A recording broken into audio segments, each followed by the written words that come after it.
Et si on parlait d'amour? C'est bientôt la Saint-Valentin. Est-ce que t'es prêt à décoller? Attache ta ceinture mon gars. T'es prêt à décoller? Attache ta ceinture.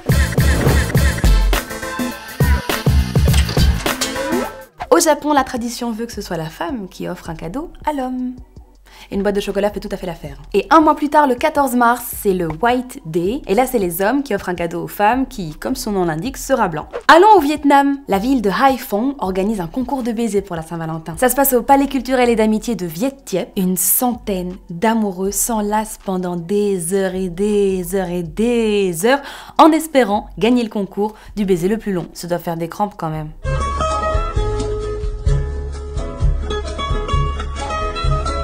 Et puisqu'on est en Asie, on y reste avec la Chine. Là-bas, la vraie fête des amoureux s'appelle la Chi Chao Chie. Mais tu peux aussi l'appeler Hikse. Par contre, cette fête-là, elle n'a pas lieu en février, mais elle a lieu en août. Et c'est l'occasion pour les jeunes filles de montrer leurs compétences domestiques. Elles font alors le vœu de trouver un bon mari.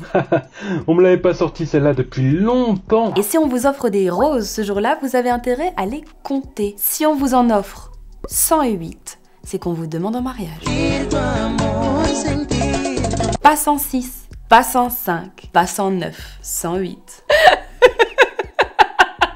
Je trouve que ça fait très Saint-Valentin cette chaise. En Italie, c'est trop mignon. À la Saint-Valentin, les couples s'offrent des chocolats traditionnels enrobés dans des messages d'amour. On appelle ça les baci perugini. Et je vous en parle parce que vous feriez bien d'en prendre la graine. D'ailleurs, si tu veux m'envoyer une petite lettre d'amour, ça se passe à cette adresse-là.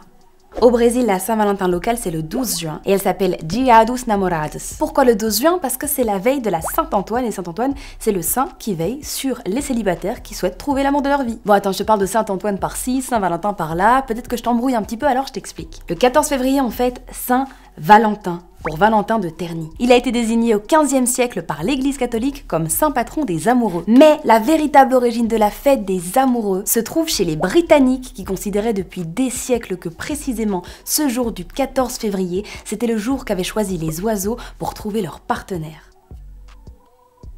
En Afrique du Sud, la Saint-Valentin, c'est une énorme fiesta.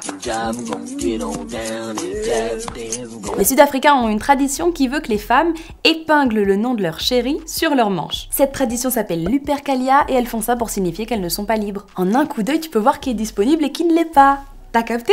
En Irak aussi, on fête la Saint-Valentin. Par exemple, à Bagdad, dans la capitale, toute la ville se pare de rouge pour fêter l'amour. Les habitants se font des petits cadeaux entre couples, en famille, entre amis. L'important, c'est de partager un message d'amour et de paix dans un pays gravement touché par la guerre. Allô? Ouais, Cupidon, ça va ou pas? Est-ce que la Saint-Valentin, c'est important pour toi? Pas du tout, au contraire. Pas du tout. Est-ce que pour toi, les cadeaux, c'est hyper important ou est-ce que tout ce qui compte, c'est un moment partagé? Est-ce que le plus important, c'est pas simplement de...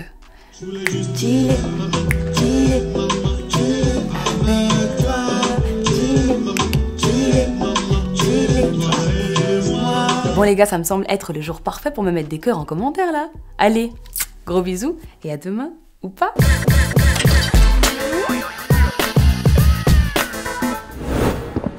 Move Radio, Hip Hop Nation.